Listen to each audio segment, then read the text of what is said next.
This MMA content is proudly brought to you by the AllStar app, a fully customizable ad-free sports experience. Download it now.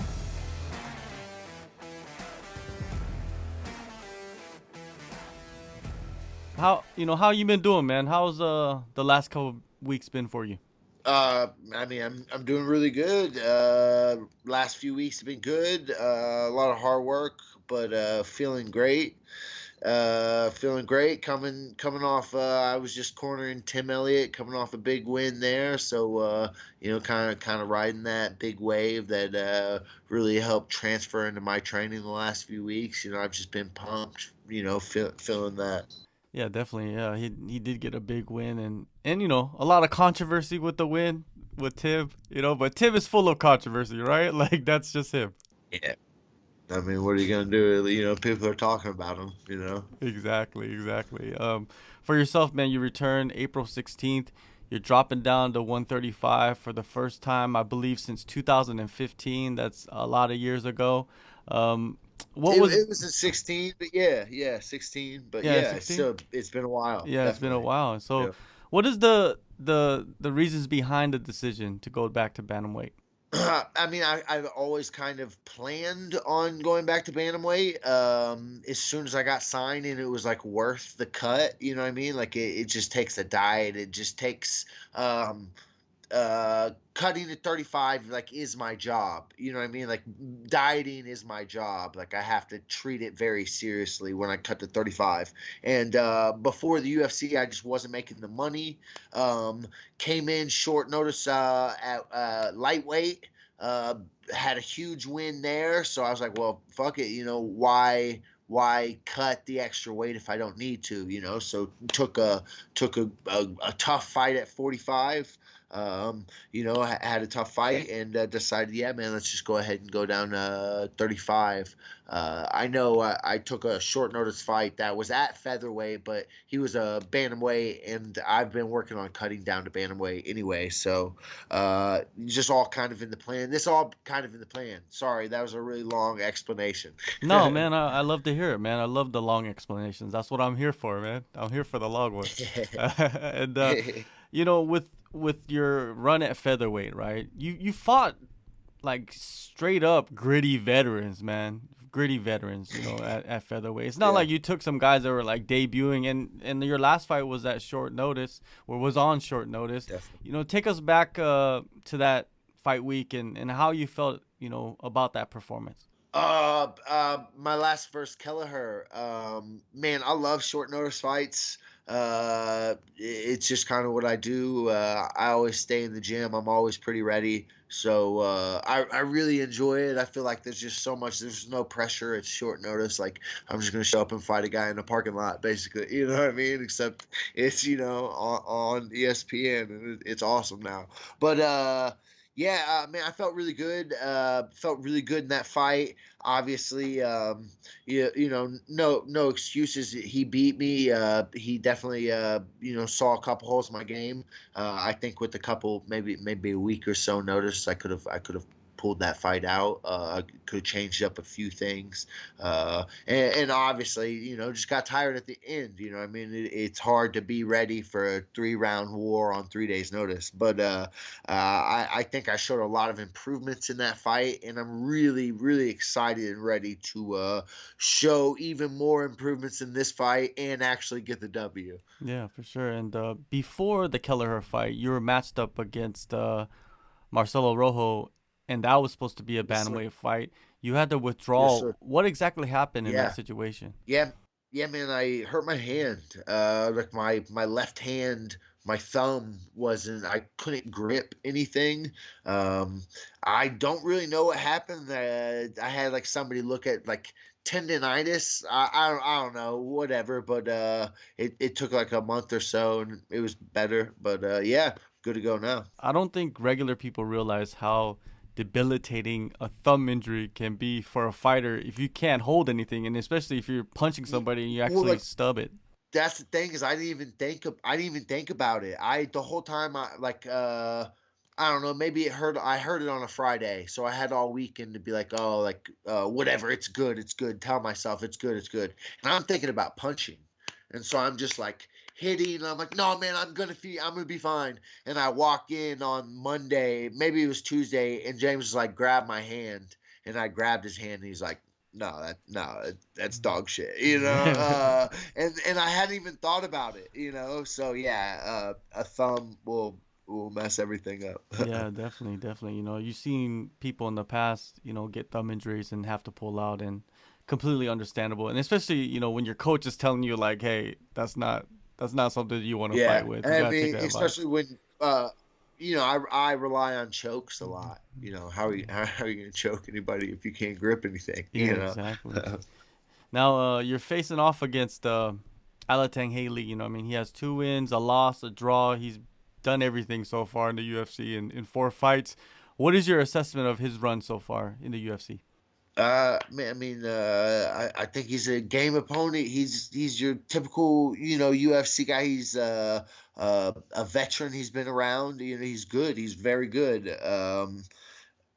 I think I'm better. I plan on showing that 100%. But I mean, he's tough, man. We're all tough at this point. Like you can say the same thing for just about anybody. In the division. He's tough. He throws hard shots. Once you get him started, it's gonna be 3 or 4 really hard ones. Difficult but guy. I think my reach advantage and height advantage have if I can use that properly, it shouldn't be a problem. I think I could just jab him to death. I think I could win the fight just with my jab. But we'll see. We'll find out. Well, that's not a bad way to win either. Just take less damage Yeah, and jab the hell out of somebody's face. most definitely, most definitely. A lot of people have made a good career on it. Still look pretty too. Yeah, yeah, definitely. That's the key. You gotta stay pretty, right? Yeah, Yeah, protect your chick. yeah, and yeah, this matchup, you know, outside of the skills, that's what sticks out most to me. That you are 6 inches taller than him and have like around a 7 inch reach advantage, which is gonna be a huge factor, man. And he likes to get in close, right? He likes to kind of sit in the Yeah, pocket. So for you and yes, sir. your physical attributes, that's an advantage. And at the same time, your style of striking, man. Explain how you develop that style that you have right now. Um, getting beat up a lot. No, I don't know, man. I couldn't even tell you. I guess I mean obviously James Krause. We work together constantly all the time. Stay working in camp and out of camp. But also, man, I mean I got like 16 years of experience. I have fights all over. I have pro boxing fights, pro kickboxing fights. I fought all over the world. You know, what I mean, I've made a lot of mistakes. I've forgot a lot of stuff. I've learned a lot of stuff. And I feel like I'm kind of starting. To get my style down. I mean, it's taken a really long time, but I'm really excited to show it. Yeah, you've seen it with like certain guys, like let's say like a Bobby Green. His style is different from most guys, right? But now with the Yeah, experience and the years and years of kind of like refining it, it's working later on in his yeah, career. And same yeah, thing for most you, definitely. man. You have that confidence of in your striking where you're heading in, and you're like, this could be that breakout performance with the style that you have. Yes, sir. Yes, sir. Yeah, I feel like I stepped in on short notice and fought one of the top people in the division and shown that I mean I really can strike at this high level and I plan on showing the next step, showing it with a full camp and putting a nail in somebody's coffin. All right. And have you made any changes after that fight? With training or just anything with your surroundings? I don't know about after the Kelleher fight. Made a lot of changes after the Caceres fight. It's been just a little bit over a year, and that one was rough for me. It was kind of hard for me to get over. I didn't perform well. I would say it's probably my worst performance I've had. Um, and I mean, obviously, he's a incredibly talented fighter. I'm taking nothing away from him. But yeah, it was difficult for me. So because of that, I mean, I just really put my nose to the grindstone and worked. Um, I've worked my ass off in the gym so incredibly hard this last year, and yeah, I haven't really made any adjustments since my last camp. I feel like or since my last fight, short notice, I feel like I performed extremely well. Obviously, I just have a full camp now. I'm in the best shape I've ever been in. My diet's on point. I'm ready. Yeah, for sure. And how do you see yourself taking out Alatengheili? Like I said, man, I believe I can win this fight with just a jab. Like I have 7.5 inches reach on him, I believe, something like that. Not that he's not going to try to make a dog fight. As long as I can use my reach, I believe I can one two him to death.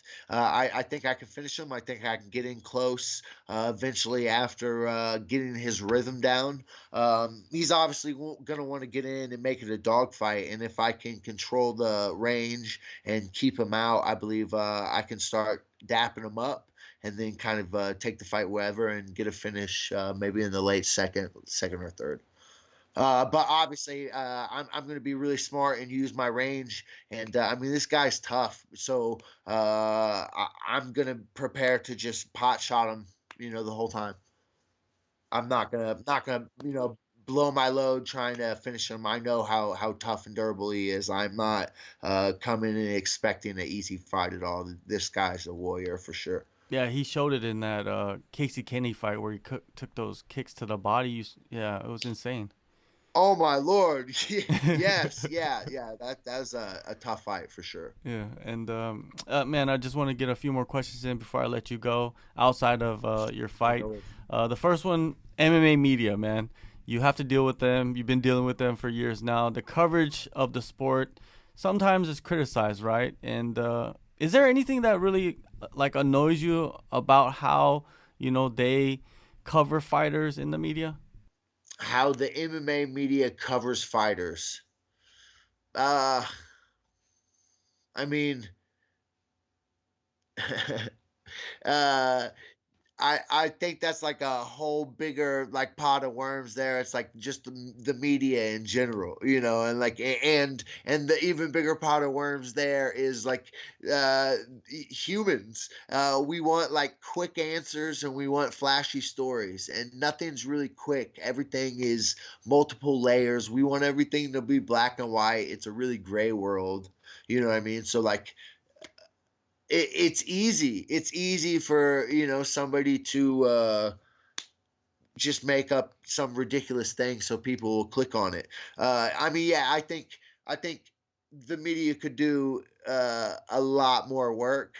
You see a lot of like MMA stories or whatnot, like headlines that like are pulled off of an MMA fighter's Instagram post or something like that. It's like these journalists use no effort, no nothing. There's not, I mean, it's just like, oh, I saw this on a feed and let me make a story about it. You know what I mean? Like we could do a little bit more work, but like I suppose that's like everything Yeah. and just the media in general and the news. So like I mean, I don't know what world do we live in, Exactly.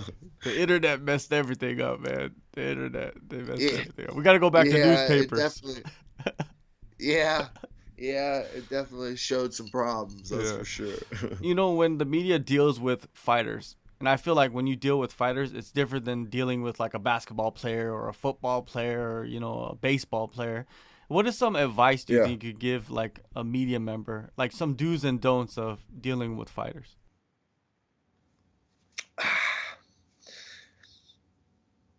I don't know.